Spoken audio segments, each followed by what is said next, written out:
Hello everybody, welcome back to the new episode of Accent Design. Today we will be working with Adobe Photoshop and we will be using some brush tools for this project. In this tutorial you will learn how to design random images with brush tools in Adobe Photoshop CC.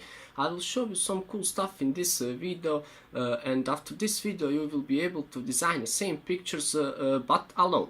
Guys, don't forget to like and subscribe my channel because there will be more videos like this and that's all from me. Open Photoshop and let's get started working.